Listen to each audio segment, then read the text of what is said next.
Kemudian kata Syekh Abdul Qadir lagi, segala puji baginya yang dibagi Allah yang mematikan dan menghidupkan. Syekh Abdul Qadir melanjutkan mukaddimahnya dengan memuji Allah, melihat dari aspek sebahagian di antara perbuatan-perbuatannya. Dalam bab tauhid, kita disuruh meyakini tentang keesaan Allah pada perbuatannya. Apa arti keesaan Allah pada perbuatannya? yakni segala apa yang terjadi pada makhluk ini, terciptanya sesuatu, binasanya sesuatu, dan segala fenomena yang terjadi pada makhluk ini, tentang rezeki mereka, tentang susah senang, tentang sakit dan sehat, tentang kaya miskin, tentang kejadian-kejadian yang berlaku dan sebagainya, hidup dan mati dan sebagainya. Segala fenomena alam yang terjadi semuanya kembali kepada perbuatan yang satu. Pembuat sebenar semua kejadian ini secara hakikinya hanya satu, yaitu Allah Subhanahu wa taala. Itulah yang dinamakan tauhid al-af'al, yang menjadi kewajiban kita meyakini. Itulah sebahagian daripada makna la ilaha illallah. Tidak ada Tuhan yang sebenar-benar melainkan Allah. yakni tidak ada pembuat yang melakukan segala kejadian ini pada hakikatnya kecuali Allah semata-mata. Itulah keyakinan. Itulah yang dinamakan tauhid al-af'al. Maka antara perbuatan-perbuatan yang terjadi adalah menghidupkan dan mematikan. Dan nama Allah yang berkait dengan perbuatan ini adalah Al-Muhyi Al-Mumit.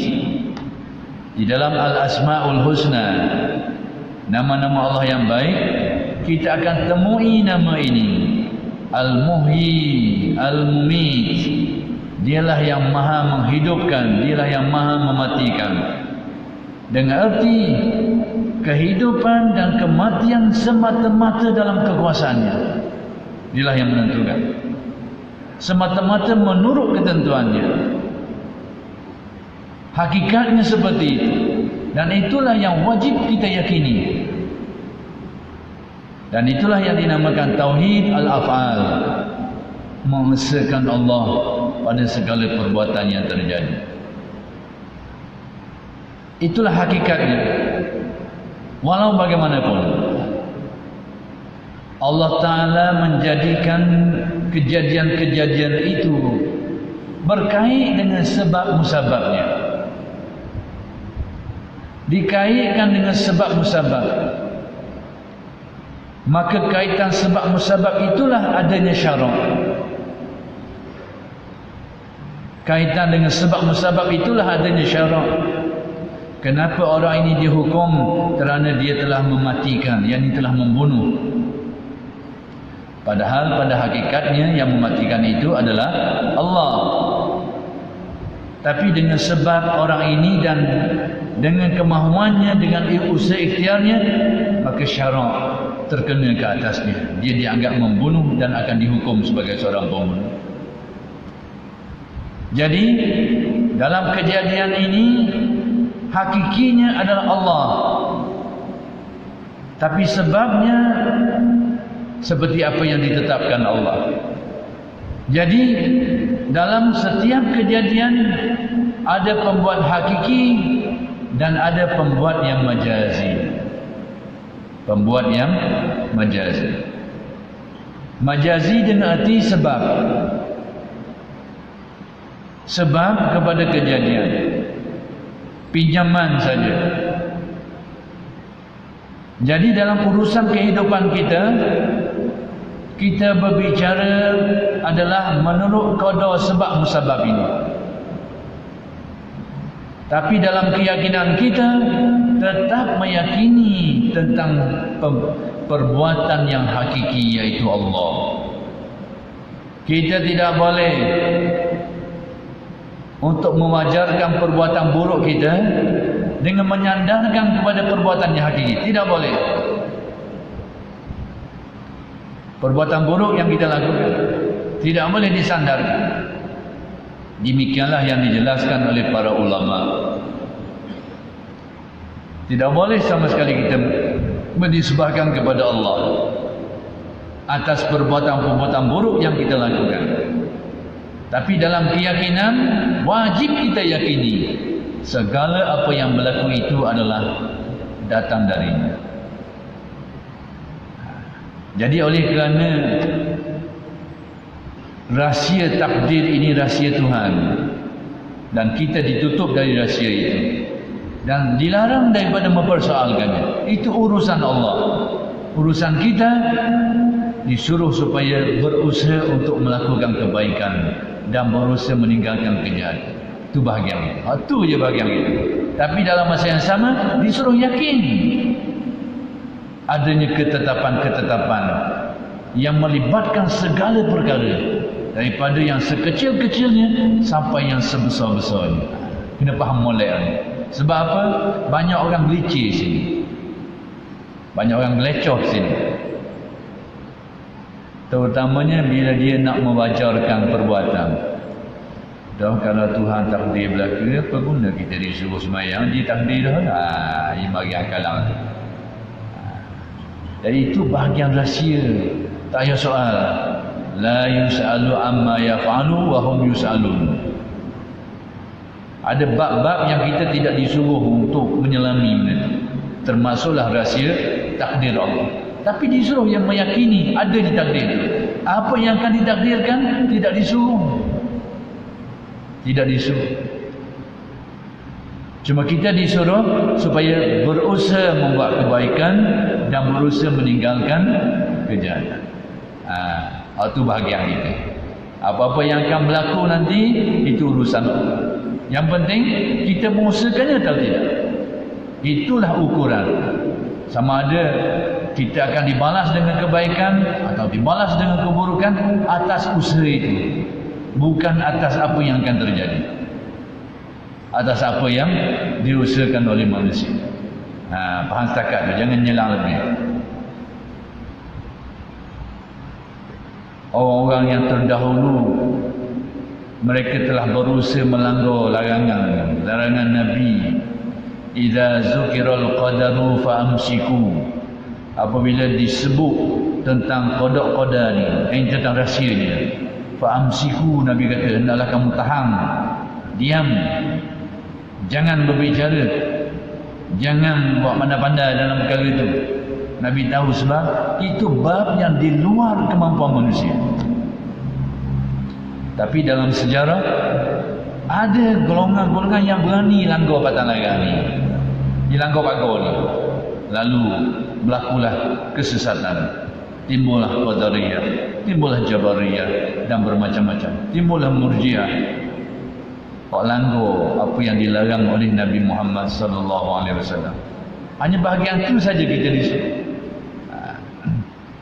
Jadi antara perbuatan Allah itu menghidupkan dan mematikan. Secara hakikinya Allah lah yang melakukan itu.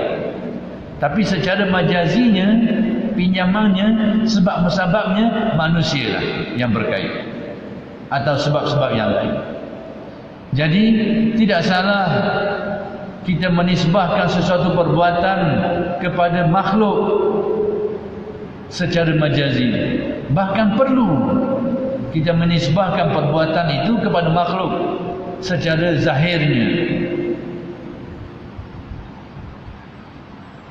Bila riwayat menyebut bila Nabi SAW mengejutkan Sayyidina Ali untuk berqiyamul lail.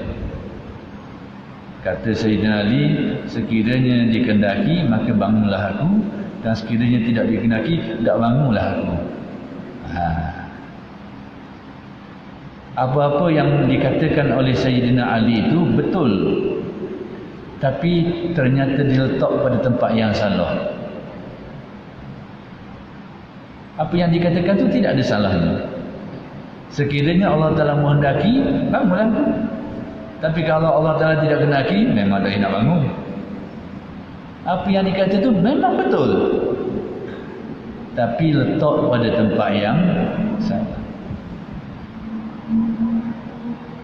Dari segi keyakinan memang benar. Itulah yang wajib kita yakini. Tak akan berlaku kecuali apa yang ditetapkan oleh Allah secara keyakinan. Tetapi secara muamalah, secara kehidupan, kita tak boleh nak buat modal situ. Lebih-lebih lagi untuk menutup kemalasan kita. Lebih-lebih lagi nak menutup kekurangan kita. Kita tak apa nak.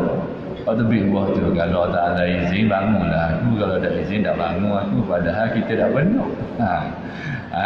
Itu sebab salah, tempat letak yang salah.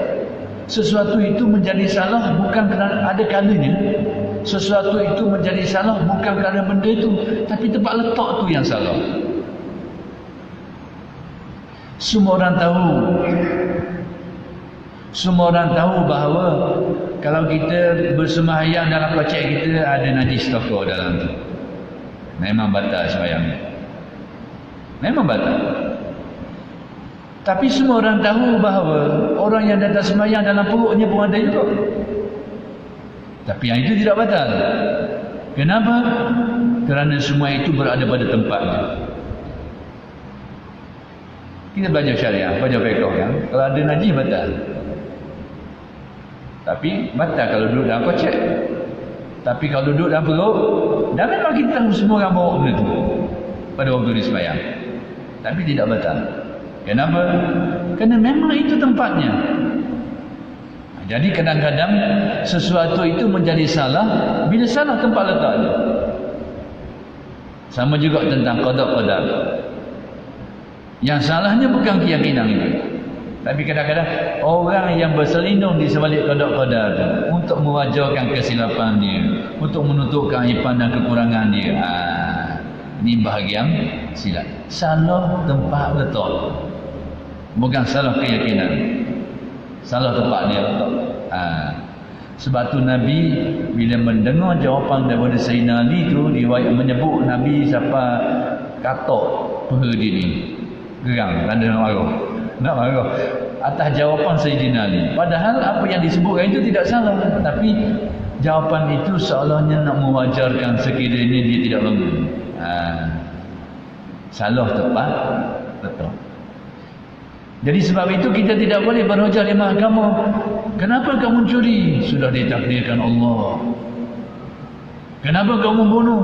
Kalau tidak ditakdirkan tak akan aku buat begini. Tidak boleh. Memang pada hakikatnya semuanya akan kembali kepada takdir. Jadi kena fahami bahagian keyakinan dengan bahagian syariah dan muamalah. Dua benda yang perlu kita sama. Keyakinan perlu diyakini. Muamalah ini bahagian kita. Ini disuruh percaya. Ini bahagian kita disuruh usahakan. Biar faham boleh, biar sikung boleh. Jadi berkait dengan menghidup dan mematikan itu urusan Allah. Bukan urusan manusia. Tapi manusia itu menjadi penyebabnya, yang itu dinamakan majazi. Dan tidak salah.